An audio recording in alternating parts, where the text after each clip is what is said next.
Oui, pour revenir sur votre adaptation quand vous êtes arrivé il y a 13 ans, vous estimez que ça vous a pris combien de temps pour vous adapter professionnellement? Mais je ne suis pas encore adapté. Mhm. Ça prend toute une vie. Mais par exemple, la communauté de la Silicon Valley dont on parlait tout à l'heure est plus adaptable, je pense. Elle est arrivée avec une tournure d'esprit qu'elle a acquis justement dans le monde de l'informatique et des startups en France.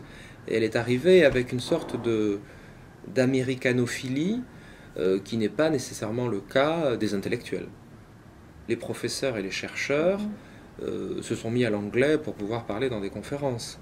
Mais ils sont le fruit du monde universitaire et de la recherche française. Donc tout dépend un peu de notre éducation et de notre profil professionnel. Dans votre entourage, dans votre cercle d'amis, est-ce que vous avez beaucoup d'Américains? Eh bien, pas tant que ça. Mhm. Oui, parce que on s'expatrie et on se dit, bon, je ne fais quand même pas 10 000 kilomètres pour me retrouver avec des Français. Mhm. C'est ça l'idée. Hein. Je vais en profiter pour apprendre l'anglais, je vais m'insérer. Finalement, on se rend compte qu'on garde un noyau d'amis français et que c'est peut-être plus difficile d'avoir des amis du pays. J'imagine que c'est pas vrai qu'aux États-Unis, hein, en fait. Et puis, autre chose intéressante, c'est qu'on constate qu'on est très proche des Européens. Quand on est en France, on a bien conscience que les Anglais, les Italiens, les Espagnols, les Allemands sont différents. Mais quand on est ici aux États-Unis, on se rend compte de la quantité de choses qu'on a en commun avec les Européens. Et qu'on constate qu'on est beaucoup plus proche des Latino-Américains que des Américains. L'humour que l'on a en commun avec un Mexicain ou avec un Argentin est beaucoup plus fluide et facile qu'avec un Américain. Ce qui est vraiment une découverte là aussi. Mhm. Et qu'est-ce qui vous a poussé alors du coup à rester? Parce que votre contrat s'est achevé au bout d'un an. C'est Vous ça, auriez pu rentrer en France et... exact. Eh bien écoutez, je vais tomber dans un nouveau cliché, mais les États-Unis, c'est le pays des opportunités. Voilà. Alors c'est un cliché, mais c'est vrai. Donc c'est un pays extraordinaire où on vous propose rapidement des opportunités professionnelles. Donc vous ne stagnez pas pendant 10 ans avant de gravir un échelon.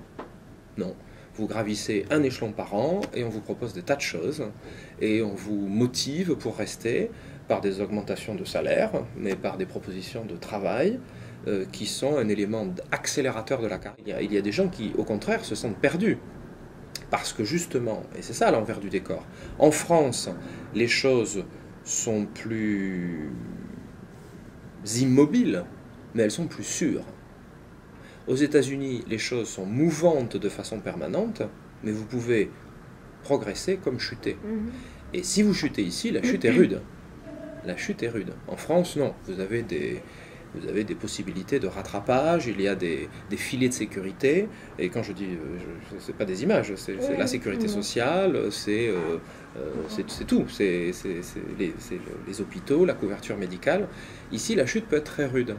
Donc, certains Français ne s'y font pas. Est-ce que c'est un pays où, les États-Unis, selon vous, on vous donne votre chance? Oui, alors oui, absolument.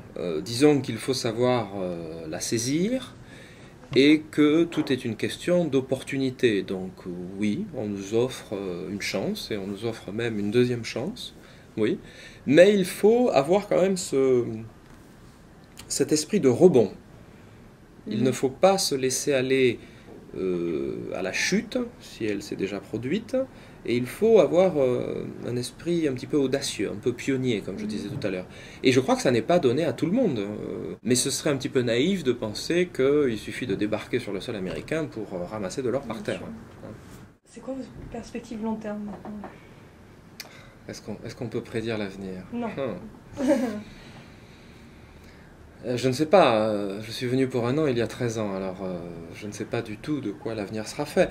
J'ai l'envie de rentrer en Europe, pas nécessairement tout de suite en France, j'aimerais bien être à Madrid, à Londres, à Rome quelque temps, et à Paris finalement, oui. Mais quand, comment, il faut y travailler.